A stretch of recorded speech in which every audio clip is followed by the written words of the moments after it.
El español Salvador Freixedo entró a la orden de los jesuitas en 1939. Dejó los hábitos en 1969. Desde entonces se ha dedicado a escribir y a reflexionar profundamente sobre el cristianismo. Él piensa que el cristianismo es un mito más y se pregunta, respondiendo, ¿por qué agoniza el cristianismo? Hoy en Foro recibimos a Salvador Freixedo. Gusto saludarlo, bienvenido. Gracias por estar con nosotros. Pues encantado de estar con ustedes, porque hacía tiempo que yo quería estar aquí en Monterrey, por unas cuantas razones que sería muy largo de decir, pero tenía específica gana de estar en Monterrey. Qué bueno, nos platica detalles después de repasar su semblanza. Gabriela Narváez nos da detalles de la vida de Salvador Freixedo. Salvador Freixedo nació en la ciudad de Galicia, España, en 1923. Comenzó a residir en el continente americano desde 1947 y se ordenó como sacerdote en 1953 en Santander. Hizo estudios de humanidades en Salamanca, de filosofía en la Universidad de Santander, de teología en el Alma College de San Francisco, California, de ascética en el Mont Laurier de Quebec, Canadá, de psicología en la Universidad de Los Ángeles, California, y en la Fordham University de Nueva York. Aparte de enseñar historia de la Iglesia en el Seminario Interdiocesano de Santo Domingo, fundó el Movimiento de la Juventud Obrera Cristiana en San Juan de Puerto Rico y fue viceasesor nacional del mismo en La Habana, Cuba. Fundó también el Instituto Mexicano de Estudios del Fenómeno Paranormal y presidió el primer Gran Congreso Internacional. Ha actuado como ponente invitado en numerosos congresos tanto en Europa como en América y Asia. Además es autor de 40 casos de injusticia social, Mi Iglesia duerme, Extraterrestres y religión, Mitos religiosos en las relaciones humanas, Parapsicología y religión, Visionarios místicos y contactos extraterrestres, Israel, pueblo contacto, Curanderismo y curaciones por la fe, Defendámonos de los dioses y Diccionario sulfúrico. Libros polémicos que le han valido expulsiones, censuras y hasta la cárcel. En un momento iniciamos nuestra charla con Salvador Freixedo. Foro está en el aire.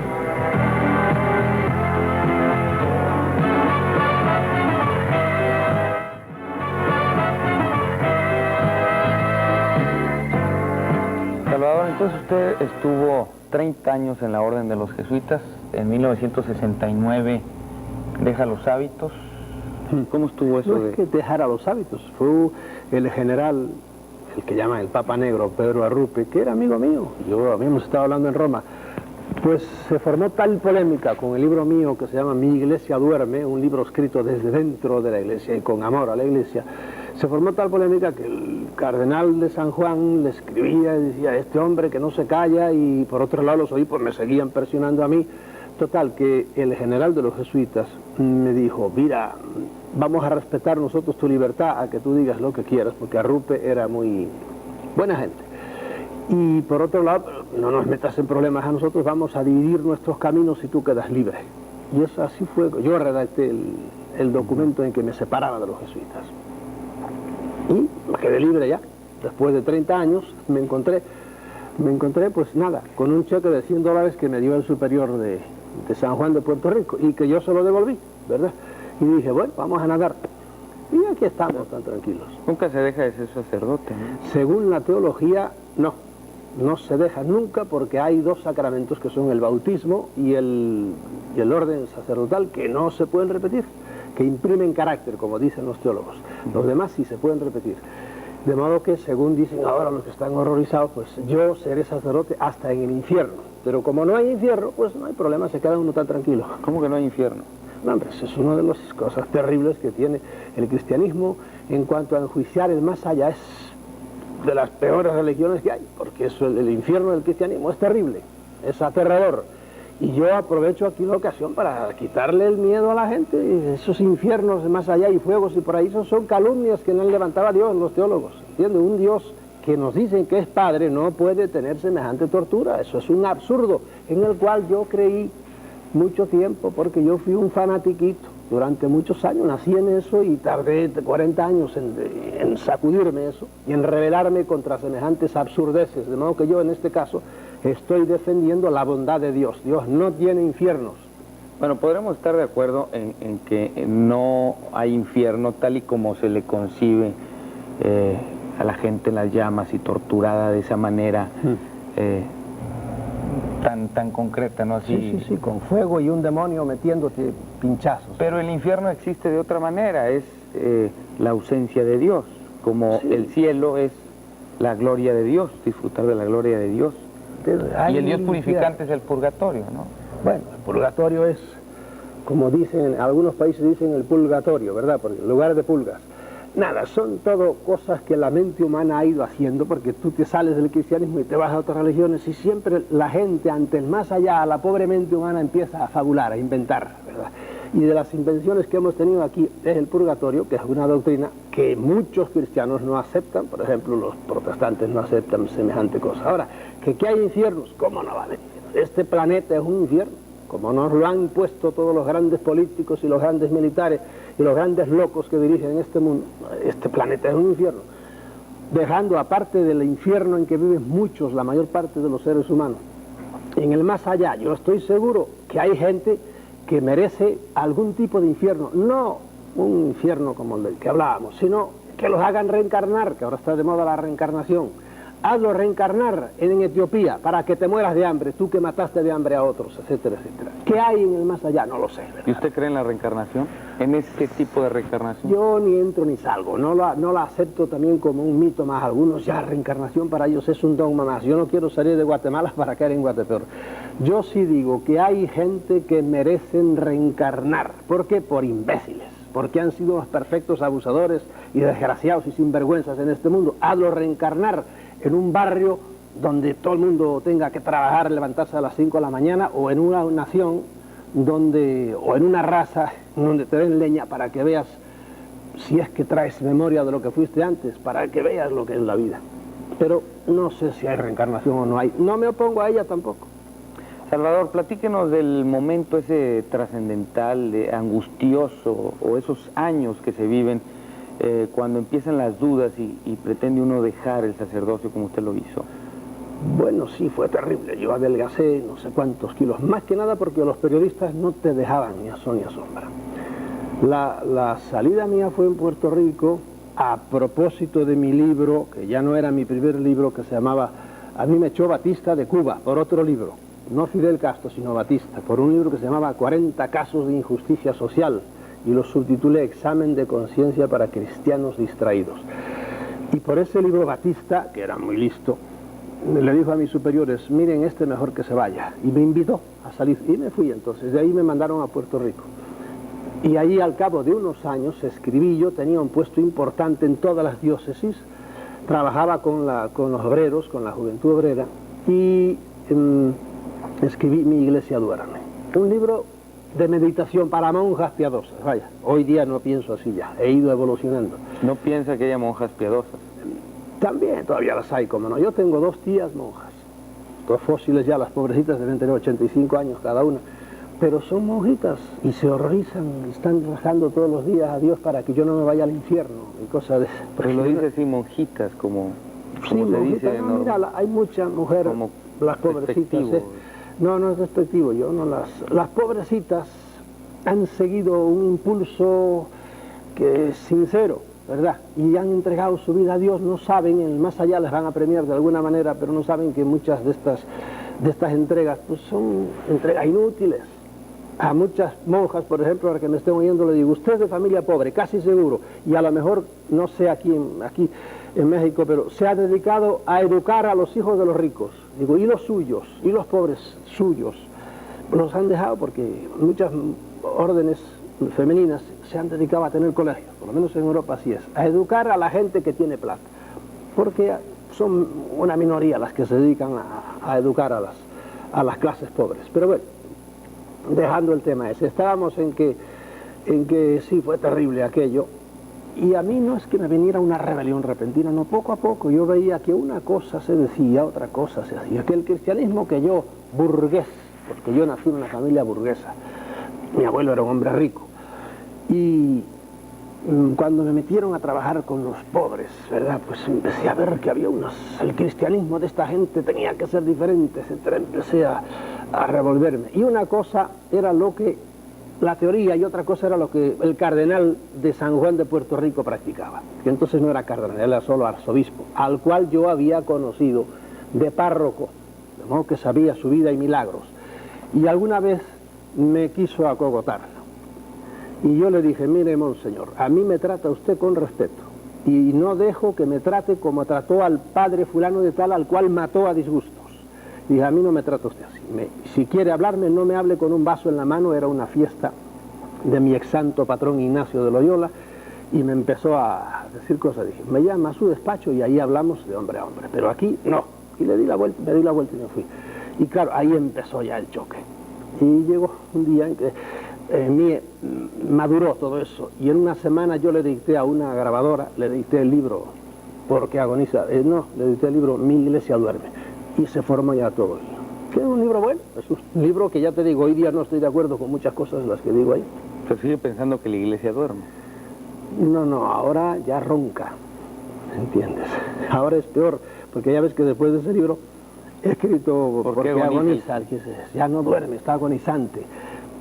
Está agonizante, eso es un hecho. Ahora, después en el último libro, que precisamente tienes ahí encima, el cristianismo, un mito más. Es decir, tú analizas el credo cristiano, el dogma cristiano, y dices, pero ¿cómo es posible que se pueda creer esto y esto y esto? Aun teólogos de primera, por ejemplo, como Hans Küng, que vive y es uno de los grandes teólogos de la Iglesia, tiene un libro que se titula así, el Infalible, refiriéndose al Papa.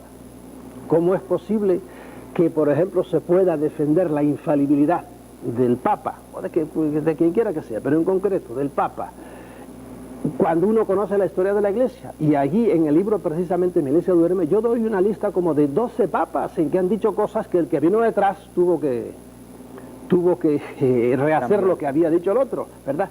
Y claro, los teólogos siempre tienen explicación para todo. Los teólogos son de los que donde digo, no digo, que digo, Diego, y es un lío.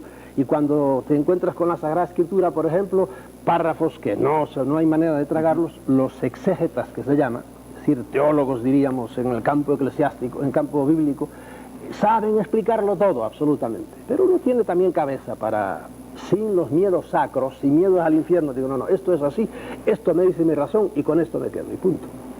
Pero ¿por qué es un mito el cristianismo? ¿Y por qué agoniza el cristianismo? Algunas respuestas de Salvador Freixedo después de unos anuncios. Foro está en el aire.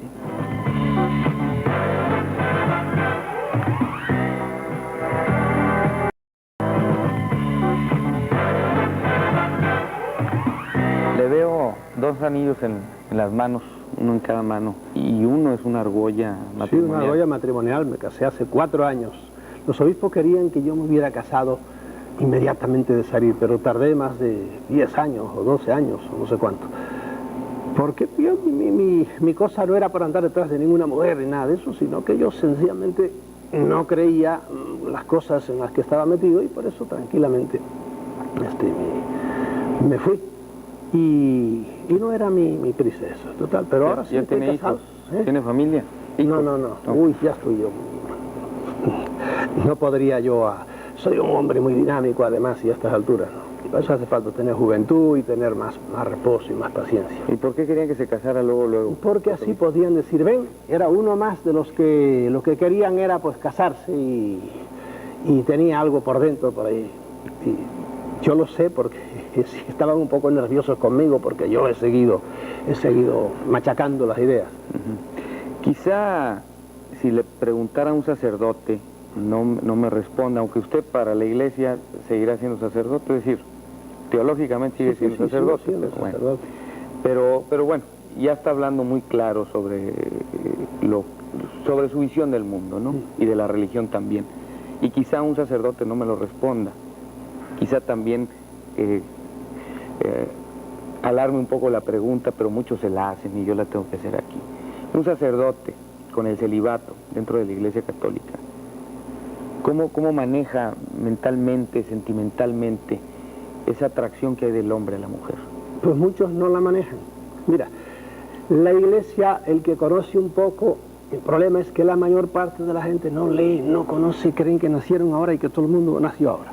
Si conocieran un poco de historia de la Iglesia, verían que este fenómeno de la lucha que hay por el celibato es eterno. Entonces, los apóstoles, llenos de tentaciones. Por supuesto. Los apóstoles todos eran casados, menos uno. Todos eran casados y todos tenían descendencia. Todos conocían lo que es el otro sexo. Bien, primera cosa. A lo largo de la iglesia ha habido concilio tras concilio remachando el celibato, que se fue apretando, no creas, al principio no era así. Se fue apretando la cosa y ¿eso qué te dice? Pues que no, que la cosa nunca ha estado claro. Mira, hay sitios como en Hungría, en ciertas regiones de Hungría, siempre el sacerdote, aún después de haber profesado la castidad y todo eso, ellos tienen su mujer. Y lo sabe todo el mundo y lo acepta. Gran parte del mundo cristiano, tan cristianos como nosotros, el mundo oriental de los griegos y rusos, ortodoxos, cristianos, amadores de Cristo y de la Virgen María, pues esa gente, a los sacerdotes le dicen, si se quiere casar, cásese ahora, antes de ordenarse, ¿verdad? ¿Por qué? Porque después ya no se va a casar. Y entonces lo hacen todos así, bien, escogen, se casan y luego se ordenan. Escogen a los obispos entre los que no están casados. Es una tradición ya que viene desde el tiempo de los apóstoles, de modo que ha habido parte del cristianismo que siempre ha aceptado el matrimonio del sacerdote. Aquí en el cristianismo occidental, los católicos, no. El Papa, desgraciadamente, porque este es un Papa que camina para adelante mirando para atrás, es decir, muy conservador en sus ideas, aunque viaje mucho, etcétera, acaba de dar una encíclica sobre la castidad y remachando, porque, como te digo, es muy conservador, remachando la cosa. Eso es fatal para la Santa Madre Iglesia hoy día, dado como es ya el mundo de la televisión, se le meten las mujeres en casa al sacerdote por muy tranquilo que es una de dos, o cierra el televisor, o si no, yo no sé cómo pueden vivir. ¿Hay gente que vive la castidad? Sí, señor, hay gente que vive la castidad. Yo, mientras estaba en la compañía de Jesús, te puedo decir que si alguno cometió alguna cosa, inmediatamente lo ponía fuera. ¿Usted fue casto mientras estuvo de Sí, yo puedo decirte que yo viví castamente los años, porque además no tenía ocasión, yo trabajaba intensamente en lo mío. Me empecé a darme cuenta después, cuando estaba dentro todavía, ya dejé de ser estudiante, no te olvides que yo, desde que entré en el noviciado hasta que me dieron el visto bueno, pasaron 16 años encerrado, trabajando, formándome, 16 años en una carrera un poco larga. Cuando empecé a salir y a tener trato ya con jóvenes de uno y otros, empecé a darme cuenta de cómo eran las cosas. Pero bueno, estaba uno más o menos preparado. Pero con tentaciones. Natural, si uno es natural y está sexuado, ¿verdad? Pues las tentaciones son... Hay gente que se mete en la boca del león, ¿verdad? Y entonces es natural.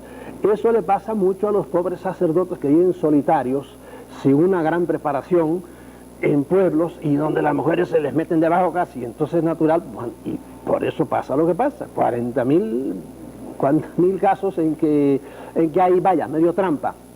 Y para eso hay que ser tolerantes, porque el sexo es una cosa más. En el cristianismo se ha divinizado el sexo. Se ha hecho de la castidad un sacramento más. Eso es una tontería. La Santa Madre Iglesia lo que debería hacer ahora, ¿verdad? Y yo me río de mí mismo al decir esto, porque yo sé que los grandes mogules de Vaticano no entran por ahí. Dios los bendiga, que hagan lo que quieran. Deberían decir como los ortodoxos: ¿quiere usted casarse? Sí, porque hoy se le exige, ¿quiere ser sacerdote? Casto, a la brava.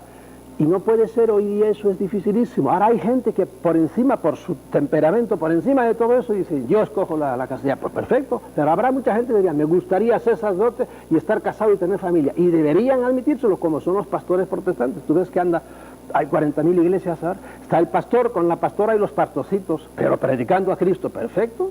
Y así lo van a hacer mucho más naturalmente. Pero un pobre hombre, él solo, recibiendo a mujeres solo en su casa, porque las pobres vienen a pedir consejo, porque el marido les dio una paliza, por lo que sea, y vienen al sacerdote, y esta, muy bien, y la otra, muy bien, pero a lo mejor a la número 14, pues, sale el flechazo y pasa lo que pasa, ¿verdad? Y las mujeres religiosas, las monjas, no tienen el voto del sacerdote, no tienen los, digamos, yo creo que puede ser bien empleado el término privilegios de un sacerdote en cuanto a... Por supuesto, en la iglesia reina un machismo terrible. Mira, ahora están con el problema de ordenar a mujeres. Ordenar a mujeres, monjas o no monjas. La iglesia hermana, la anglicana, en Estados Unidos se acaba de ordenar una mujer. No, y los episcopales han tenido bárbaras batallas, etcétera. Las que admiten la ordenación, porque otros sectas protestantes no admiten semejante cosa. Pues bien, los sacerdotes, digo, la Iglesia Católica, aunque quiera, no puede. Hoy habría gente que le gustaría, y hay gente, por ejemplo, en Estados Unidos, monjas, sabes que cuando el Papa fue la primera vez a Estados Unidos, una ex monja o monja salió y le dijo, le pidió eso, a ver cuándo viene lo de la ordenación de mujeres. No sabía mucha teología. Hoy día, aunque quiera, el Papa no puede porque está amarrado ya. La Iglesia ha hablado infaliblemente, demasiado. Bueno. Y ahora cuando quiere echarse para atrás no puede. Bueno, el mismo Cristo fue machista. Entonces, desde ese punto de vista, sí, señor. 12 apóstoles, hombres, ¿por qué no había una mujer entre sus 12? En aquellos tiempos no cambiaba. Tenía una Magdalena, con la cual hay muchas, ahora se ha escrito mucho sobre la Magdalena y las relaciones de Cristo con la Magdalena, etcétera. Me lavo las manos de todo eso, ¿eh? ¿Usted las cree? Ni fu ni fa, a medias. Hay argumentos muy interesantes. Ni fu ni fa por el miedo a declarar algo. No, en absoluto, no, porque no le doy demasiada importancia a eso. Por mí, si Cristo se hubiera casado, me quedo tan tranquilo, absolutamente. Porque yo al sexo no le doy la importancia que se le ha dado a otros, que le han dado en la iglesia, que creen que por ejemplo, si uno tiene algún desliz en el sexo, ya se acaba el mundo. ¿Qué va? Eso no es una cosa tan natural como el comer. Bueno, además él instituyó dentro de la iglesia de esta manera el matrimonio, ¿no? Por supuesto. Pero como ya estaba de todas formas entre los judíos. Cristo, ni el matrimonio es algo que lo ves en los animales y lo ves el yin y el yang en el cosmos entero, ¿verdad? Bueno, es la relación de pareja, pero ya el matrimonio como institución dentro de la iglesia. En otras religiones también, es una cosa sagrada, en otras en cambio varía un poco, etc. Esos días son cosas que las hemos supervalorado y hemos hecho de ellas que son verdaderos monstruos. Cuántas pobres monjas que con eso me empezaste a hablar, entraron en la Santa Madre Iglesia y la pobrecita fue un calvario lo que tuvieron que pasar dentro por esa manera tan antinatural y tan forzada. Y por otro lado después ahora las monjas han pegado un gran vuelco y se han ido algunas al extremo contrario y no saben hacer. Realmente hoy día hay un verdadero terremoto dentro de la iglesia. ¿Quieran lo admitir o no? Cuando habla de la iglesia dice nuestra Santa... La Santa Madre Iglesia. La Santa Madre Iglesia. Sí. Y luego al inicio me decía, con amor a mi iglesia. O sea, que usted hacía todo esto con amor a su iglesia. Sí, ¿Sigue siendo su iglesia? ¿Usted sigue siendo católico? No, hoy depende. Si a mí, no católico, ni siquiera cristiano. Me preguntas, ¿usted es cristiano? Digo, depende de lo que usted entienda con el término. No solo eso, vamos a ir más atrás. ¿Usted cree en Dios? Depende de lo que usted entiende por Dios. El Dios cristiano, Dios de la Biblia, Dios que nos han predicado, ese Dios, yo a ese Dios le digo con todo respeto, bórrame de la lista de tus hijos. ¿Por qué? Porque me voy a la Biblia, que es lo que hay que leer, y leo la Biblia, digo, pero ¿qué le hiciste a los amorreos? ¿Qué le hiciste a los jebuseos? ¿Qué le hiciste a los madianitas? Los destripaba, pueblos con los cuales se encontraba en su avanzar por el desierto, diríamos, en la tierra prometida, los israelitas. Y se encontraba con el pueblo A, el pueblo B, y los destripaba. Digo, pero tú no eres Dios de esta gente, todos estos palestinos. Y entonces, ¿cómo los tratas tan mal? Es que es mi pueblo. Digo, pues la verdad que no eres muy justo. Pero aún su pueblo, el pueblo prometido, ¿verdad? El pueblo escogido, pueblo israelita. Históricamente hay pocos pueblos que hayan sido tan apaleados como el pueblo escogido. Entonces yo le digo, mira Dios, si me vas a escoger a mí, no me escojas, escoge a otro, porque si me vas a defender como defendiste a tu pueblo, acaban conmigo. Por lo tanto, ya ves, ¿usted cree en Dios? En ese Dios yo no creo. Yo tengo otra idea de Dios, diferente, que la explico precisamente en el libro ¿Por qué agoniza el cristianismo? ¿Usted es cristiano? ¿Qué entiende usted por ser cristiano? De Cristo hay cosas que acepto y hay cosas que no acepto. O sea, usted piensa como Gibran, sí, en aquella anécdota que narra de que el Jesús de los cristianos y el Jesús de Nazaret se reúnen cada 100 años por allá en las montañas de Líbano. Y cuando están juntos platicando, conservan largas horas, dice Gibran. Llega un momento en que el Jesús de Nazaret se despide del Jesús de los cristianos diciéndole, amigo mío, creo que jamás llegaremos a un entendimiento. O sea, él plantea ahí la diferencia entre el Jesús que vivió en Nazaret, que vino a salvar al mundo y que predicó todo esto, al Jesús que hemos hecho los cristianos, una transformación de aquel Jesús de Nazaret.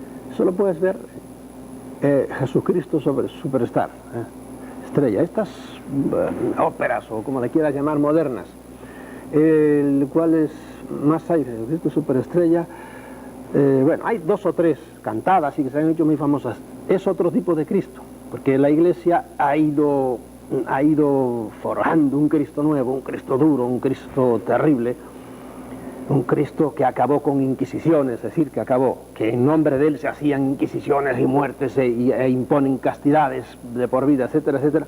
Y ese Cristo pues parece que tiene poco que ver con el Cristo más tolerante del Evangelio, aunque en el Evangelio aparece también un Cristo muy intolerante, ¿verdad? El Cristo que el infierno no hay que irlo a buscar, hay que irlo a buscar al Evangelio, y al mismo Cristo, en las palabras de Cristo, no hay duda, aunque hoy los teólogos modernos le quieran tirar la toalla. No, ahí está, en 12 ocasiones por lo menos Cristo habla del fuego que no se extingue jamás. Entonces, por lo tanto, no me venga ahora con cosas. Y el Cristo que dice, o crees esto, o si no te vas al infierno. El que no creyere y se bautizare, se condenará. Digo, pero Señor, y si mi mente me dice que eso no es potable, pues mira, te vas al infierno. Entonces, córteme la cabeza. No me dé cabeza para discurrir. Salvador, ¿usted habla con algún ingrediente de frustración? Ninguno. Hay gente, yo soy enérgico hablando, y hay gente que cree que soy resentido, ni hablar. Yo tengo grandes amigos jesuitas y si hay un sacerdote que está pidiendo aventón, yo lo paro y lo cojo. Ahora eso sí, me gusta buscar las cosquillas después, saber cómo piensa él su cosa. Sí. Pero me da lástima, por ejemplo, al señor cardenal obispo de San Juan, ¿verdad?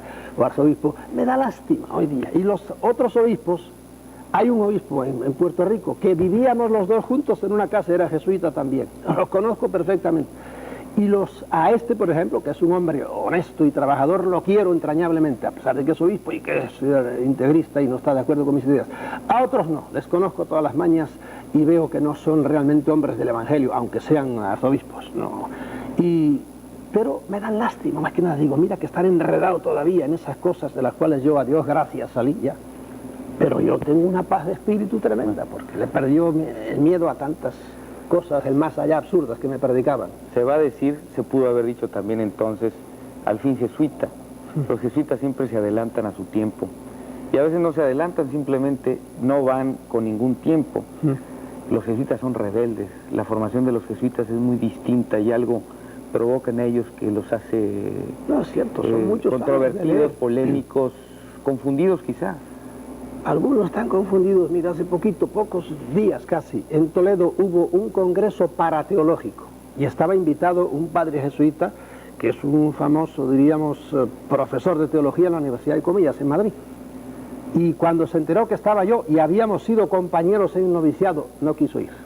Y fue al cardenal de Toledo y armó todo un cisco para hacer que abortase aquel congreso parateológico, en lo cual iba a hablar gente ilustrísima, ¿verdad? Claro. Cada uno desde su punto de vista. Es que usted es un desertor, un rebelde. Sí, para él sí, lo soy. Pero el pobre hombre, ¿ves? Ese también en concreto, no quiero decirte su nombre, me da lástima, porque está todavía creyendo que 2 y 2 son 5, y bueno, que siga creyendo, y es un hombre que sabe la teología así, pero esos argumentos que yo pongo en el libro Un mito más, si tú le dices ese argumento, que son verídicos todos, no echa para nadie, bueno, son pequeños errores, no hay pequeños errores. Pero al fin, usted, con formación jesuita, así reaccionan los jesuitas, ¿no? Al fin, siempre. puede ser. Claro, también tienes que atender. Yo soy un poco vehemente, y siempre lo he sido, y por eso me sale siquiera la formación jesuítica con la vehemencia, con eso. Pues, sí. Pero bueno, cada uno es como es. Uno lo que no puede vivir, uno es acomplejado y con miedos. Lo importante es ser congruente. Sí, pensar, decir y hacer. Coherente con la idea que tienes y actúa, que es lo que no hacen muchos en la Santa Madre Iglesia, por ejemplo. La Iglesia es una institución que predica pobreza. Entonces tú ves que los cardenales hasta hace poco tenían una capa, una cola que tenía 7, 8 metros de largo, era el ritual, 8 metros de cola de este seguidor y de este predicador, de un hombre que no tenía dónde reclinar la cabeza. Y digo, pero ¿y cómo? Como diría el otro, átame estas moscas por el rabo. Y luego los grandes capelos, y luego las instituciones, digo, las vestimentas. Cuando el Papa Urbano, no me acuerdo qué número, porque hubo muchísimos urbanos, aunque algunos eran bastante inurbanos. ¿Cuántos armiños para su, ahí lo digo, de los 40.000 datos que todavía en ese libro, se tuvo que sacrificar para hacerlo su vestimenta? No sé si 200 o 300 armiños, digo, pero este es el que predica, el máximo representante de aquel hombre que caminaba descalzo diciendo bienaventurados los pobres. bienaventurados los que lloran. Por Dios, esto es una caricatura. Son 2000 años de historia que le pesan demasiado a la iglesia, ¿me entiendes? Es Salvador Freixedo, ex sacerdote jesuita, ahora escritor. No tardamos en regresar, Foro está en el aire.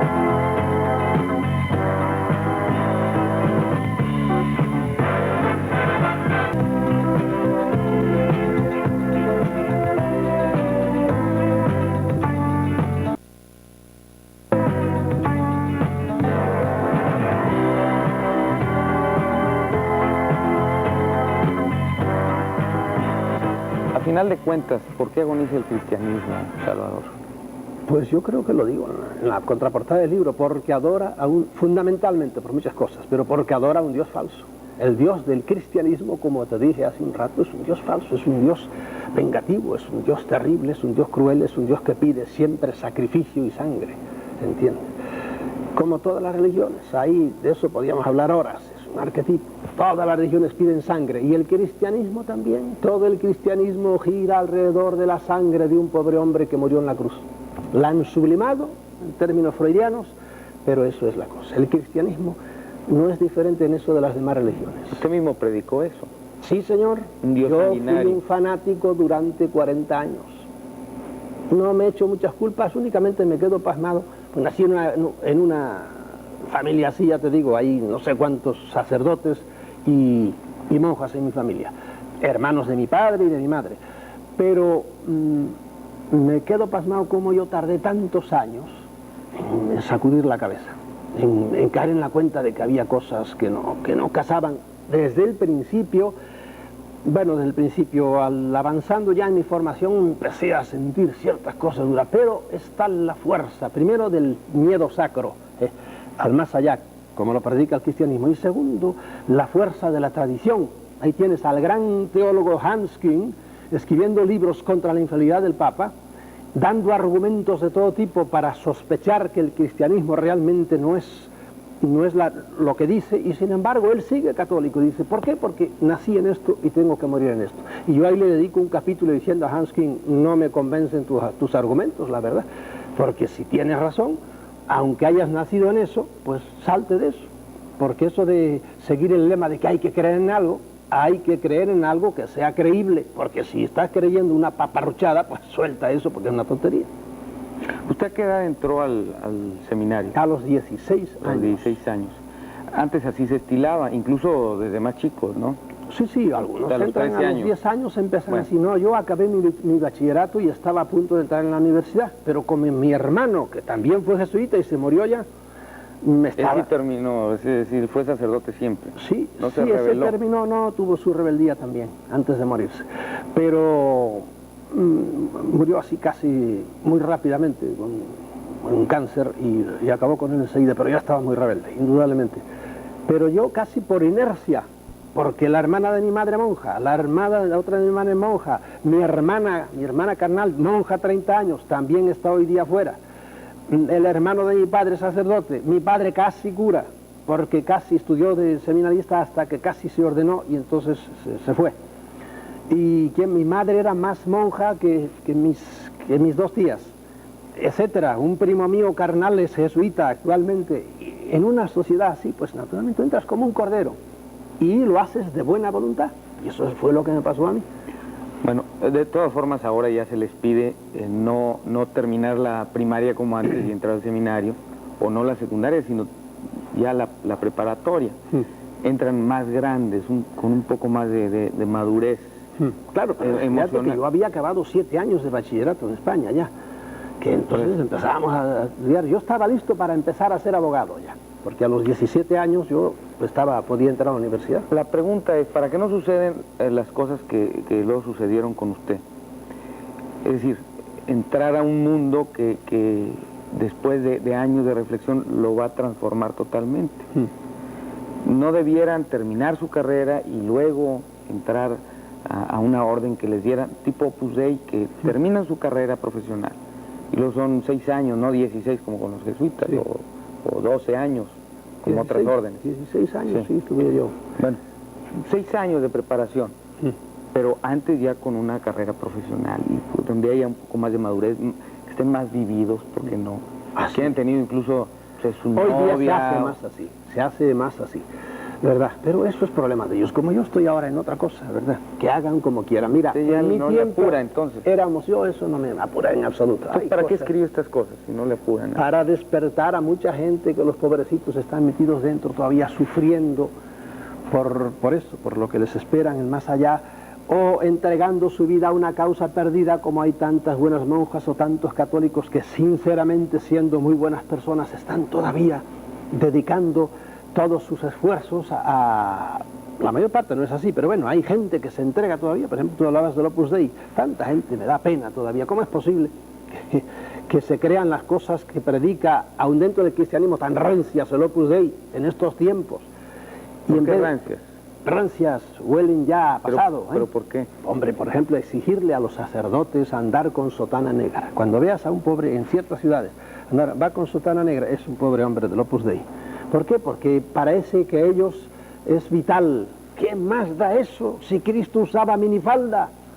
Es un horror que me dice. Yo suelo decir, para horror de mucha gente, los primeros papas usaban minifalda, era la toguilla aquella, la faldeta que usaban los romanos porque eran de la clase humilde. Y el Papa Lino y el Papa Clemente usaban eso. Y a eso lo han hecho una cosa. Hoy día, usar veste talar hasta abajo y negro, llevar su alzacuello, eso es sagrado. Recibir la comunión de rodillas, eso es sagrado. Para estas gentes que están de mira estrecha, ¿verdad? Y a mí esa gente me dan pena, realmente me dan pena, porque además están caricaturizando el cristianismo. El cristianismo es, como dijo Cristo, he venido a predicarle a los pobres, he venido a predicar el reino de Dios, he venido a cosas grandes, no a cicaterías bobaditas de estas. A los pobres de corazón. Sí, así es, a los pobres de espíritu. Entonces, ¿usted piensa que esta religión malentendida enferma a la gente, la trauma, ¿De cuántos pecados, de cuántas enfermedades no ha sido causa precisamente la doctrina de la castidad en muchos niños, predicada tan absurdamente como se ha predicado? Tantas neurosis, lo he vivido yo. No te olvides que yo he confesado a muchísima gente y yo he bregado con miles de jóvenes, he dado ejercicios a 40.000 jóvenes y he visto las neurosis que muchos muchachos que realmente son gente recta, pero les predicaban cuidado esto, los pensamientos, y tenían un cisco alrededor de la castidad enorme, y eso degeneró en auténticas neurosis que a algunos los ha llevado al manicomio. Y esa es esta manera de predicar el sexo, absurda, ¿verdad? Y luego tantas vidas cortadas, truncadas, traumadas. Por eso hay que entregar todo a Dios y se meten en un convento. Y mucha pobre gente sufriendo toda la vida allá.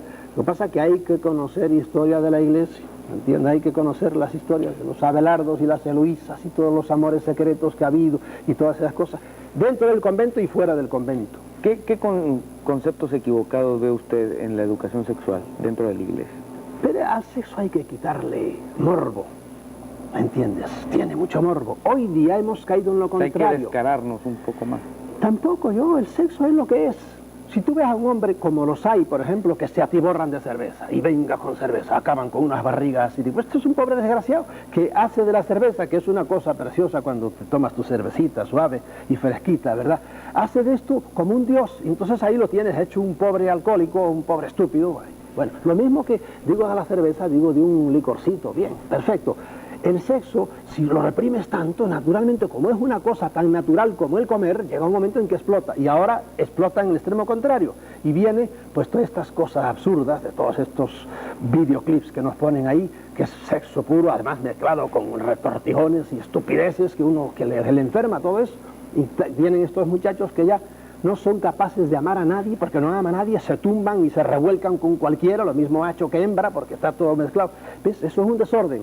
Pero fue del prohibirlo todo al reventarse. No es que ahora se permita todo, pero de hecho reventó todo y estamos en una sociedad donde es una locura. Hay, por ejemplo, castas por ahí, razas, en donde el sexo es algo mucho más natural. Las mujeres andan con los senos al aire en 40.000 tribus y lo ven lo más natural de nosotros. Yo no digo que haya que andar así, ¿verdad? Pero como lo hemos hecho hasta ahora, que como decía mi profesor de ascética, la mujer, el escote no debe pasar de esto que se llama el hoyo del cuello, decía él, aquí, esta parte blanda. Todo lo demás es ya invisible. Digo, no diga usted ridículo ese reverendo padre. Eso es una estupidez, ¿verdad? De eso hemos pasado a este, como dicen los venezolanos, a este despelote que tenemos ahora. Y es lógico, los muelles cuando los aprietas mucho y los sueltas, ¡bum!, pegan para arriba. Hay que esperar a que esto se haga una cosa natural. Y en el sexo, por ejemplo, pego un saltito ahora nada más, el divorcio famoso. Señor, de aquellos matrimonios a la brava, hechos a ciegas, la pobre muchacha se casaba no con quien quería, sino con quien podía, porque la sociedad la iba llevando. Y entonces encima te exigían, casi no habías tenido opción para escoger, ¿verdad? Hace 30, 40 años, y ahora eso sí, una vez ya que has escogido, que no has escogido en realidad, que te llevaron al altar agarrada así con un anillo por aquí, entonces fidelidad y hasta la muerte. Pero resulta que muchas mujeres se encontraron con que se habían casado con un orangután, y no lo sabían, y voy a aguantar a esta bestia toda la vida. No, lo más lógico es decir, no, cada uno por su lado. ¿Por qué? Porque este es un bárbaro, o al revés. Te has casado con una mujer que es una loca y se acuesta con cualquiera y yo voy a aguantar eso toda la vida. No, chico, es racional, no, yo no quiero saber nada de esto. Pues la Iglesia sigue diciendo, no, esto es de por vida. Bueno, pues que lo siga diciendo, la gente se busca vida como sea. En la ley del divorcio, que en algunos países, cuando en España, por ejemplo, la pusieron hace unos años, bueno, ese estremecimiento general, tontería, fariseísmo, el divorcio es una cosa, es un mal necesario en una sociedad donde los matrimonios se hacen a la loca.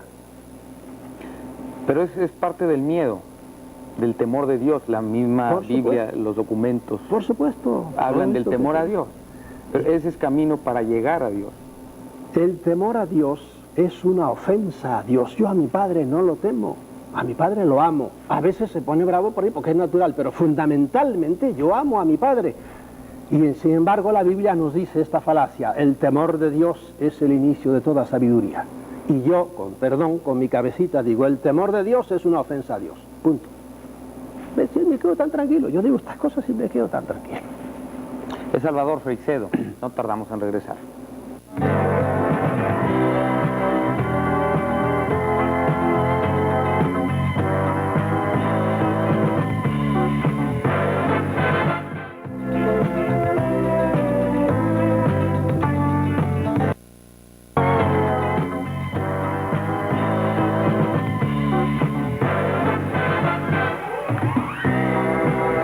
Usted no está excomulgado. No, yo el estoy hecho de solo retirarse, luego casarse. Suspendido. Suspendido. Suspendido, que es lo que le hacen a los muchachos cuando no estudian. Suspendido es decir, igual que, por ejemplo, aquí no sé si usar el término bárbaro de desbarrar a un abogado. Es decir, que no le permiten ejercer por cosas que ha hecho en otros países, se llama así. Yo estoy suspendido, no me permiten ejercer. Ahora, si yo digo misa, mi misa es ilícita pero válida. Si yo doy una absolución, mi absolución es ilícita, pero válida. Si yo consagro el cuerpo de Cristo, según la teología, yo me lavo las manos. Eso, pero yo sigo siendo sacerdote. Eso dice la teología. Ahora sugieren una excomunión para los abortistas, incluso para las autoridades que promuevan el aborto, la despenalización del aborto. Y ya no se atreven, porque si no conmigo, por ejemplo, serían haberme suspendido, pero hoy yo al señor obispo, arzobispo, no sé si será aquí el arzobispo de aquí, de esta ciudad, de Monterrey, yo le digo, atrévase, ¿verdad? No se atreven. ¿Por qué? Porque se dan cuenta de que eso es darle a uno todavía más caché, más fama y más publicidad, y por eso se quedan. Antes sí, a los pobres curas los amedrentaban con eso. No solo eso, sino que el Papa publicaba un entredicho, que es algo por el estilo, o una excomunión contra un rey, y el rey pues hacía, te puedo poner ejemplos en la historia, vamos, allá en Canosa, el emperador Enrique fue arrodillado a hablarle al Papa, al terrible, bueno, no me acuerdo. ¿Pero quién? ¿Enrique VIII? ¿Quién? No. Ah, el emperador allá el emperador en Alemania. Sí. Y fue a pedirle perdón. Fue a Roma a pedirle. No, allá en las montañas estaban entonces encima de la nieve, ¿verdad? Que le quitara la comunión, etcétera, etcétera. Y amenazaba con eso. Hoy día eso perdió ya su significado y no. A mí si me excomulga el señor obispo, quien sea, o el Papa, yo lo excomulgo a él. Quedamos empatados los dos. Y me quedo tan tranquilo. O sea que le dieron más caché a Marcel Lefebvre. Por supuesto, el pobre Lefebvre, es que este Papa piensa mucho como Lefebvre, ¿entiendes? Son primos hermanos. Lo que le molesta al Papa es eso, que no vaya a Roma y no haga, y no se le someta, eso es lo que le molesta. Pero en el fondo, pues piensan bastante. Lo que pasa es que el pobre Lefebvre ya se le pasa, le está patinando el coco, como dicen por ahí por el Caribe, y ya quiere volver, porque estos son ridículos.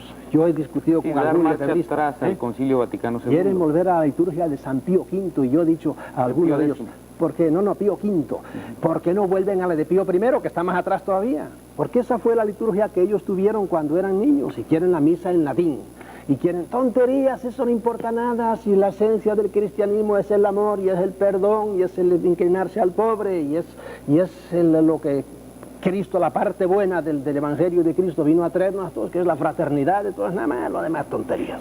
Lo demás son tonterías, recibir la comunión de pie, decir la misa en latín, hablarle al público de frente o estar de espalda, todo eso son tonterías. Capisallos largos, capisallos cortos. Ir a misa los domingos.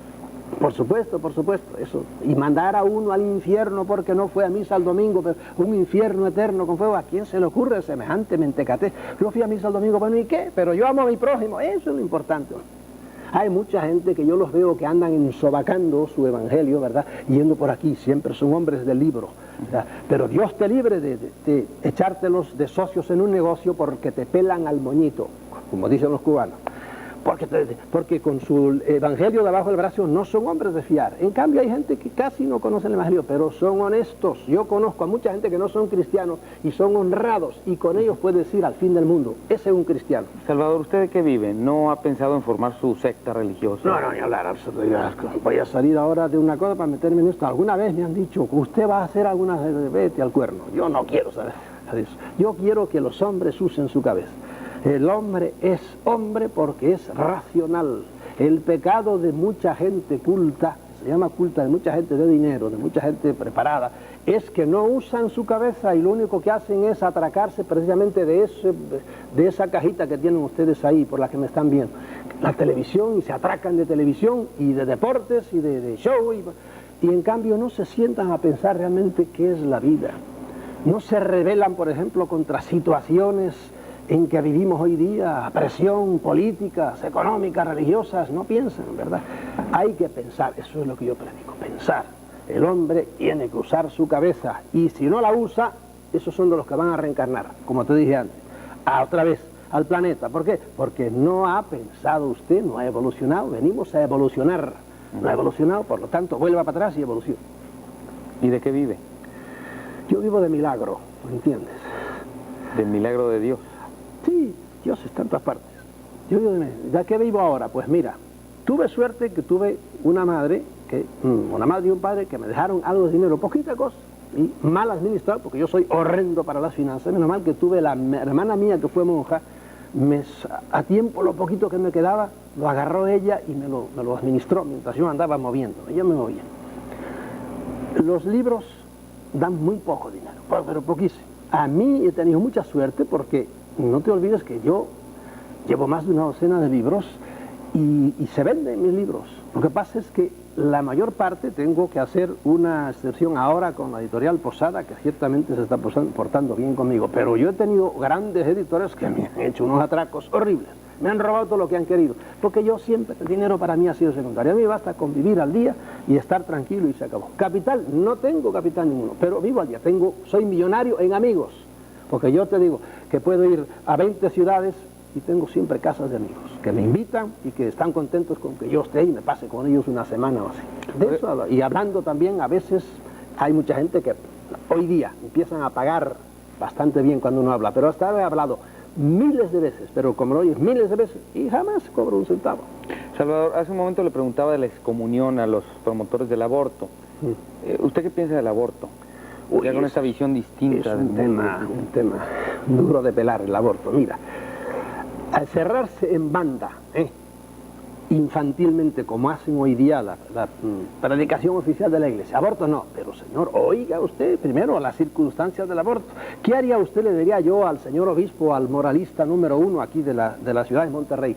¿Qué haría usted con una muchacha a la cual la han llevado a la fuerza, la han violado, un sinvergüenza, y ahí la tiene usted ahora, pues que dé a luz? No, esa muchacha, el cuerpo de ella es suyo, y no tiene por qué darle cabida y darle, sobre todo, ser la madre de un fruto que tiene dentro que se lo han metido a la fuerza, por lo tanto tiene todo el derecho de ir para afuera. Y empiezan ellos a defender, olvidándose de la pobre madre, empiezan a defender al niño. Y dicen, señor, ese niño es un embrión que tiene, no sé, un cuarto de pulgada, no, tiene milímetros, ¿verdad?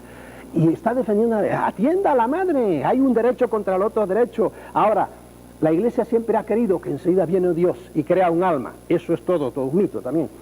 Y lo hace para este hombre y hay una persona total, no hay tal niego. Es más, hoy día si se mete uno a oír lo que dicen los conocedores de esto, sin estar prejuiciados, que están todos los grandes biólogos y todos los grandes especialistas en ginecología y por ahí, te dicen, uy, eso está muy lejos de ser como nos dice la Iglesia, que ya hay una persona entera, etcétera, etcétera. De modo que en un caso como ese, ya les digo a la Iglesia, mire, no pueden cerrarse sin más ni más. En un caso como ese, yo por cierto le digo a la niña, aborta.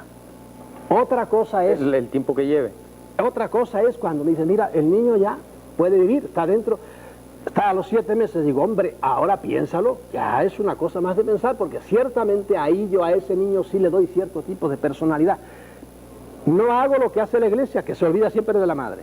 La Iglesia siempre atiende al crío. Está bien, tiene sus derechos, pero más derechos tiene la madre, una persona totalmente hecha, ¿verdad? En un caso en que van a hacer, yo le diría, no, se te pasó el...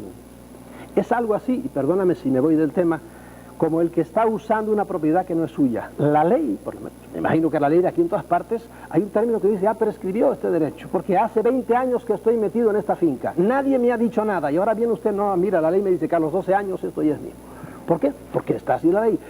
Usted ha tardado 7, 8 meses en ponerse de acuerdo consigo misma, y ahora va a hacer abortar. No, ya cogió derechos, ese niño está ahí.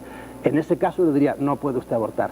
Y las leyes, la italiana y la española y en general la sueca, las leyes, los países que hace tiempo que están en esto, discriminan muy bien, ¿entiendes? O sea, hay que ser flexible. Por supuesto, es lo primero que hay que hacer, que es lo primero que no hace la Iglesia. Lo primero que dice, aborto, no. Pero señor, el aborto es una cosa. Bueno, pues en todas las familias hay reglas del juego, y en todas las religiones. Sí, en todos los países. Pues yo ¿no? le digo, O sea, pongan una regla de juego para eso y no se cierren en bandas, ni más. Pero una regla así tan flexible, tan transigente. Si la ley, ¿verdad?, no es algo así como la vida. Hay una cosa que se llama epikeia, que viene ya de los griegos. Hay que saber interpretar la ley. Y la ley no es una cosa así. Para eso hay figuras de tribunales constitucionales. ¿Para qué? Pues para que hay un tribunal que la Constitución dice esto, sí, pero este lo interpreta así y este lo interpreta así, y hay que ir a un tribunal tercero. Y en general todas las leyes admiten su interpretación. En este caso es lo mismo. Primero, que no hay ley. Hay la ley de no matarás, ¿verdad? ¿Y la Iglesia no ha matado? Vamos, la Iglesia ha matado, tiene cadáveres en sus entrañas por miles, porque ha hecho guerra para defender, hay guerras justas, decían los teólogos antiguos. Ah, sí, ¿y dónde está el precepto? No matarás.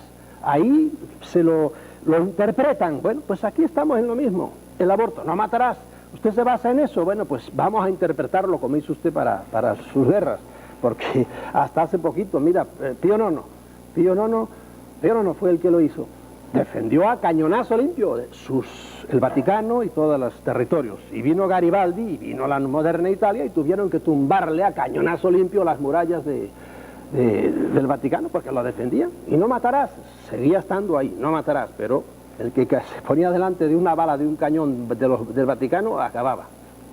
No tardamos en regresar para concluir nuestra charla con Salvador Freixedo, escritor, ex sacerdote jesuita. Foro está en el aire.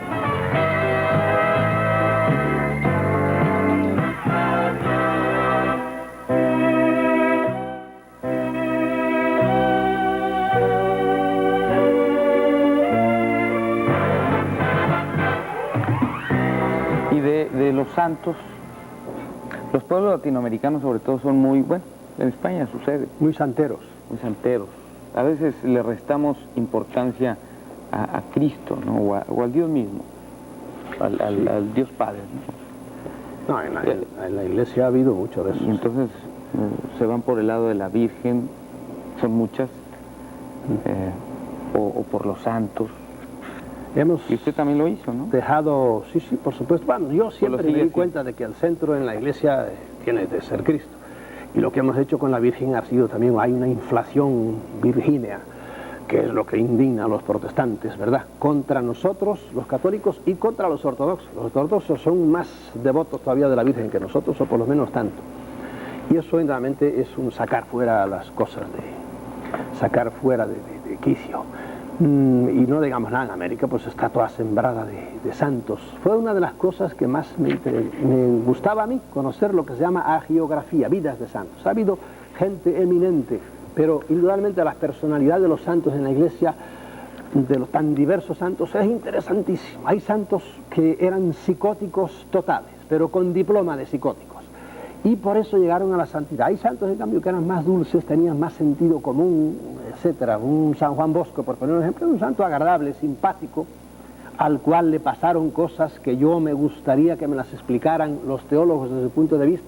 Por ejemplo, San Juan Bosco una vez venía de decir misa y se encontró con que a la puerta de la iglesia, de la sacristía, ya entraba de vuelta con su copón, etcétera, y a la puerta estaba su madre, sonriente, esperándolo. Y él dejó aquello y le dio un abrazo a su madre. Pero su madre, mi querido Gilberto, se había muerto hacía no sé cuánto tiempo. De modo que allí había una muerta. Entonces ahí entra el espiritismo. ¿Realmente pueden volver los espíritus o no? Y él le dio un abrazo a su madre, según se leen las biografías.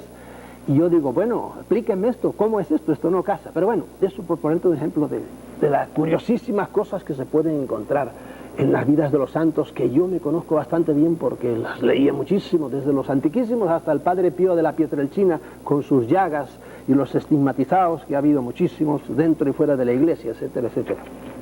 Parte del folclore eclesiástico. ¿Usted admira algún santo en particular ahora? Su santo fue por jesuita, sí, el patrono de los jesuitas. Ignacio de Loyola es uno de los grandes místicos, tremendo, pero como era un militar, era recio y organizó la orden, todo lo contrario que San Francisco. San Francisco era una orden que él llegaba a un sitio y le decían, hermano Francisco, ¿cuántos frailes son? Él no tenía ni idea. Somos 1000, en aquellos tiempos había unos conventos donde somos 500, alabado sea Dios. San Ignacio sabía de memoria cuántos sabía y cómo se llamaba cada uno, porque era un militar organizado. Por otro lado, pues sí, lo hizo demasiado rígido, ¿verdad? Que tiene su parte positiva y su parte negativa. Pero hay santos que me caen bien, sobre todo los santos que eran todo corazón. Benito José de Labre, que no conoce nadie, el santo mendigo. El cura de Arce era un tipo curioso, era estrictísimo. Él cocinaba su arroz al domingo y le duraba en un saco medio podrido ya hasta el otro domingo. Él metía la mano y así estaba de flaco el pobre hombre. Pero de eso a empezar a desvariar la mente no hay más que un paso, ¿entiendes?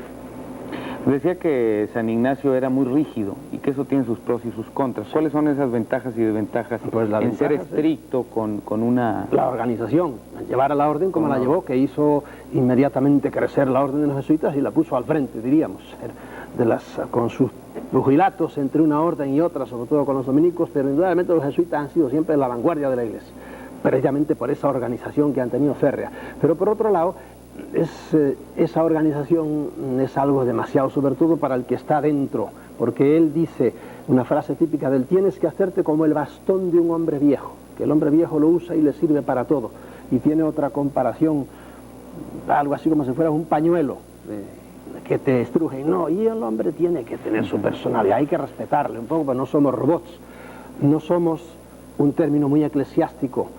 En el derecho canónico en general se le llama el pastor y las ovejas, señor.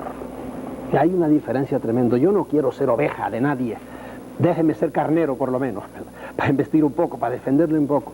Y la iglesia ha tratado siempre pues, a sus fieles como ovejas, le llama a los simples fieles, con más de simples que de fieles. No, yo tampoco admito eso. Los protestantes son los que más repasan la Biblia, las Escrituras. El católico casi no la conoce. O sea, salvo un grupo, bueno, son los más, iba a decir fanáticos, pero no va a ser que ofenda el término, los más dedicados, los más metidos en la religión. Pero el resto de los católicos casi ni conoce la Biblia. El protestante da citas y todo, ¿no? Y usted hace un momento me quedé pensando, cuando hablábamos del temor de Dios, contradecía lo que dicen las Escrituras. Bueno, son las Escrituras palabra de Dios o invento de los hombres. Bueno, hay un capítulo entero en ese libro que es la Biblia, palabra de Dios o inventos de los hombres. Y cuando te metes a leer la Biblia, a conocer la Biblia, pues te encuentras con que racionalmente hay 40.000 cosas que no se pueden admitir en la Biblia, pero 40.000 cosas. Es un libro muy largo la Biblia. Además que la gente está dentro del cristianismo, tú acabas de decir, unos ni saben lo que es la Biblia, es un pecado de los católicos, y los protestantes se han hecho comedores de Biblia, se han hecho adoradores de la Biblia, y aquí lo dice, y sobre todo los fundamentalistas, que es al pie de la letra. Si vas a coger al pie de la letra la Biblia, te encontrarás con terribles disparates, como a propósito de la creación del mundo y a propósito de 40.000 cosas, ¿verdad? Desde el punto de vista de la sociología, de la medicina, etcétera, hay muchos horrores que la gente desconoce. Por ejemplo, hay una frase en el Eclesiástico que es: muélele los lomos a tu hijo, es decir, dale buenas palizas antes de que se te haga ya como un potro indomable. Digo, oiga, eso lo oye cualquier pedagogo, por ahí dice, qué barbaridad. Bueno, pues es palabra de Dios también, tontería. Le achacan a Dios cosas que gente pensaba, les hablaban. La Biblia, hay más de 100 autores ahí, ¿verdad? Además, ¿cómo ha llegado la Biblia a nosotros? Porque traducciones de traducciones de traducciones, en fin, ese es un tema larguísimo. ¿Hay cosas positivas en la Biblia? Por supuesto que las hay, pero la gente no se da cuenta de que cada religión tiene su Biblia. Y tú no le hables, ya ves lo que está pasando estos días con el escritor ese que habló contra el Corán. No le hables a un maometano mal del Corán, ¿verdad? ¿Por qué? Porque le hacen como a este, lo sentencian a muerte. El Corán está lleno de disparates, que me perdone el Ayatollah Khomeini. Y vas a los Vedas, y vas al Zendavesta, y vas al Dhammapada, y son las Biblias. Pues ¿quién está hablando mal de la Iglesia Católica? ¿Quién? Yo. Bueno, pero menos mal que en la Santa Madre Iglesia ya no llegamos a las aberraciones del Ayatollah, que me condenen a muerte. Los señores obispos son una gente muy amable, etcétera, y le mando un saludo desde aquí al señor obispo. De todas formas es bueno que alguien pertenezca a una religión. Las religiones, o así como usted, a la larga, le han hecho más daño a la humanidad, no a una persona privada. A la humanidad le han hecho mucho más daño a las religiones. Usted está con Marx, es el opio del pueblo. Mando al cuerno a Marx entera. Yo, no me hagas entrar en el tema de la sociología, que me encanta. Pero el marxismo practicado, hemos visto que está fracasando tremendamente. Y empezó a fracasar rápidamente. Que hay puntos verdaderos de más, claro que la dice verdades de puño, pero a la larga no ha aterrizado bien. Y lo vemos en las sociedades que ha creado y en los muertos que ha causado. ¿Usted vivió en Cuba? Sí, señor. Y ahí cómo tratan a la gente. Estuvimos en Cuba haciendo un reportaje. Los jóvenes, para ellos el Dios, hablo de los que ya nacieron después de la revolución, el Dios es Fidel Castro, o sea, ¿cuál otro? Porque claro, llegó Fidel, yo ya no viví el tiempo de Fidel, porque a mí, como te dije antes, me echó Batista de Cuba, ¿verdad? Volví después unos tiempos, y te advierto que Fidel en una ocasión tuvo un libro mío, el primer libro que yo escribí, lo tuvo no sé cuánto, en esos discursos maratónicos que echaba, durante un buen rato, diciendo, mire lo que dice este cura, y empezaba Fidel a decir cosas, verdades que yo dije, y que de cierta manera fueron una premonición para los que iba a venir después, porque en la Cuba de los 1000 millonarios en aquel tiempo, ¿verdad?, había gente que ganaba $22 mensuales. Los cubanos de Miami esto no lo admiten, pero era así, ¿verdad?, porque yo trataba con ellos y los conocía. Y en esos grandes desniveles es donde se puede calentar la cosa. Salvador, sí, iba a decir algo. No, dígalo. No, si a mí me dejas hablar, yo estoy todo el día. Como que... Él iba a repasar una parte ya para finalizar de su libro, ¿Por qué agoniza el cristianismo?, donde dice que la religión, considerada como la búsqueda de las raíces humanas y de su destino final, nunca podrá dejar de existir entre los seres racionales. Lo que en la actualidad muere y ha muerto muchas veces a lo largo de los siglos es la manera que los hombres tienen de buscar sus raíces y de conocer o de intentar comunicarse con el más allá. ¿Es cierto eso? El hombre está siempre dándole vueltas. Mira, cada ataúd que se hunde en la tierra, de una persona a la que tú amas, eso tiene más raíz de filosofía, te hace pensar más, te hace meditar más que 40.000 cosas que te digan los libros los filósofos. ¿Por qué? Porque entonces empiezan a preguntarse, ¿pero por qué tiene que morirse esta persona que yo amo? ¿A qué vine yo aquí? ¿A qué estamos aquí? ¿Por qué tenemos que sufrir? ¿Por qué tenemos que morir? ¿Por qué nace la gente? ¿Quién hace nacer? Eso es la filosofía. Y el hombre está siempre dándole vueltas a eso. Y en ese darle vueltas a esas ideas, lo que hace el hombre es inventar dioses. Porque el hombre es como un flash en medio de la noche. Naces y cuando empiezas a darte cuenta de que tú eres tú, te entierran, ¿verdad? Yo, que tengo ahora la suerte, ¿verdad?, de tener la mente todavía despierta, me tumbo muchas veces a pensar, digo, a mí se me va acercando el fin ya, y lo veo venir con una tranquilidad tremenda, mucho más que antes, pero indudablemente eso me hace pensar a mí. Y eso es la esencia de la religión, el hombre piensa y piensa y piensa. El que tiene cabeza, desgraciadamente hay mucho pobre hombre, que no tienen tiempo ni de pensar porque lo único que hacen es rascar la tierra para poder comer. Soñar o ilusionarse, como usted dice. Eso, cuando llama por otra manera al de ser llamarlo. humano para que despierte, ¿no? Esta ilusión o sueño. Y hablando del más allá, me traje el libro porque también hubo mucha controversia con la charla que tuvimos con JJ Benítez, compatriota suyo, con el caballo de Troya. No, y amigo mío, si yo con Juanjo me encuentro en 40.000, me he encontrado en 40.000 congresos y por ahí. ¿Y piensan igual? O sea, usted también... Sí. He leído algo últimamente de lo que ha escrito sobre el mundo extraterrestre, la granja que es esta tierra. Nosotros, lo que yo he escrito. Sí, y no, entonces, si él y por yo eso empezamos me en lo lo mismo. traje, porque ahí andan emparejándose. Lo que pasa es que yo le he dicho a Juanjo, cuando él viene, yo voy, o cuando yo vuelvo, él va. Juanjo empezó siendo reportero de estas cosas, de extraterrestres, y por ahí cuando trabajaba ya en Bilbao, en un periódico. Y como es un muchacho muy trabajador y escribe bien, pues se ha seguido moviendo y ha ido entrando, precisamente el fenómeno ovni lo ha ido llevando a lo trascendente. Y ahora él me dijo una vez, no hace mucho, que estaba estudiando teología.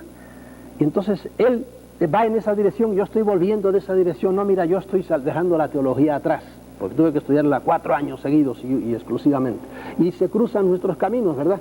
Y por eso, a veces, no es que choquemos, ¿verdad? Yo digo de Juan José Benítez, en concreto de ese libro, El caballo de Troya. Juanjo es un gran escritor, es un hombre muy trabajador. Y por eso le gusta mucho a la gente. Lo que es malo de él es que presenta como verdaderas, como hechos, cosas que son novela, que son ficción. Todo El caballo de Troya es una cosa en la cual él mezcla datos verdaderos con fabulación de él para armar eso, que es una novela, ¿verdad? Y al principio en el libro así se decía novela, y luego en las ediciones posteriores ya se lo quitaron. Y hay mucha gente que no sabe ya si va o viene, si eso es verdad, si eso es mentira. Y es una cosa interesante como puede ser una novela, pero en eso nos diferenciamos. Yo en general no trato ficción nunca. El libro mío último, Ellos, los dueños invisibles del mundo, es un libro de hechos, hechos, hechos. Y yo después empiezo a deducir, pero basado en hechos. Y él, en cambio, fabula, muy bien fabulado, pero es una cosa de divertimento, vamos a llamarle así. Y esa es la gran diferencia que tenemos él y yo. Ahora él tiene libros sobre ovnis, por ejemplo, que son documentados y son de hechos, no ficción. Pero entonces hay algo que ver con los extraterrestres, según usted. En mi manera por de ejemplo, él pensar, habla también de Dios, sí, sí, ¿verdad? sí. De Cristo. Sí, es que mira, el que se mete a estudiar el fenómeno ovni a fondo te lleva directamente a la religión. Yo hace años que estoy diciendo, todas las religiones del mundo son debidas a que los que dirigen el mundo desde las sombras, lo que en la iglesia, para que el señor obispo no se me escandalice, o los curas o los católicos crean que ya empiezo a hablar de locuras, no, de su iglesia, de su Biblia. El texto de Efesios, nuestra lucha, dice San Pablo, no es contra la carne y contra la sangre, es contra las potestades, es contra los ángeles, contra los espíritus, contra las dominaciones que viven en las alturas, ¿verdad? San Pablo creía en eso, y en la iglesia... Son seres divinos, son seres divinos. Divinos, entre comillas, son seres suprahumanos, no divinos, son más que los hombres, como los hombres somos más que los animales. Entonces, hay Cristo escalas no era cósmicas. Cristo no era divino. Si quieres era entramos suprahumano. en el tema. Para mí, el ser hijo de Dios, a la iglesia le costó mucho trabajo llegar a definir que Cristo era hijo de Dios. Al principio en la iglesia no se creía que Cristo fuera Dios como el Padre. Los cristianos no saben eso porque no saben historia, pero tienen que leer los concilios primeros de la iglesia y tienen que leer quién fue Arrio, que fue un señor que era obispo y que no creía que Cristo fuera hijo de Dios, ¿me entiendes? Y hubo un tiempo en que la mayor parte de los cristianos no creían que Cristo fuera Dios. Igual que la Trinidad, tardó 5 siglos en hacerse la doctrina de la Trinidad. Hasta entonces, los grandes teólogos no creían que el Padre, el Hijo y el Espíritu Santo fueran la misma cosa, del mismo nivel, vamos a decir. Bueno, dicen que la visión de los hombres cambia mucho a la hora de morir. Por supuesto, y a medida, si evolucionan, a medida que avanzan en la vida, un niño no cree igual de la vida de su padre cuando tiene 10 años que cuando tiene 40 años. ¿Usted piensa ver a Dios? pienso ver a Dios. No, Dios no es visible, por decirlo así. Dios no es un tipo, no es un señor. Es el gran pecado de la teología. Han traqueteado la idea de Dios como si Dios fuera una cosa ¿Y aún después de la muerte? Después de la muerte yo sé que me despertaré, no sé casi nada del más allá, casi nada. Pero sí sé que cuando me acueste para morir estaré a punto de nacer. A otro nivel, a otra existencia, a otra cosa, ¿verdad? Pero ver a Dios directamente como si fuera un tipo que está allí, no, eso son ideas mentecatas, ridículas e infantiles que nos ha presentado la religión católica de Dios. Muchas gracias a Salvador Freixedo por estar con nosotros y comentarnos estas cosas, su verdad. Sí, señor. Bueno, seguramente mucha gente no estará de acuerdo con lo que Y dice. estoy contentísimo si alguien dice, no, pues no está usando su cabeza, que eso sí, que no me manden a la hoguera ni nada de eso. Respetémonos, y a todos los que no piensen como yo, un abrazo para todos ellos. Autor de una docena de libros, entre ellos Cristianismo, un mito más, y este otro que es donde se hace la pregunta ¿por qué agoniza el cristianismo? Un libro fuerte. Salvador Freixedo, ahora escritor, pero antes sacerdote jesuita. Él, al preguntarse esto, ¿por qué agoniza el cristianismo?, responde en el mismo libro: porque nos hace adorar a un Dios falso, tan falso como el Dios que nos presentan las Sagradas Escrituras, monstruoso, caprichoso, vengativo y cruel. Salvador Freixedo, profundamente religioso, como lo demuestra su incesante caminar por el mundo en busca de la verdad. Salvador Freixedo revela en este impactante libro cuál es su idea de Dios y cuáles son sus creencias, como nos lo ha dicho hoy en el programa. Fue expulsado de la Orden de los Jesuitas luego de haber pertenecido a ella por espacio de 30 años, debido a que la publicación de su libro Mi Iglesia Duerme, que fue prohibido en la España del franquismo. Por eso lo expulsaron de la Orden de los Jesuitas en 1969. Gracias, muy amable. Gracias a ustedes.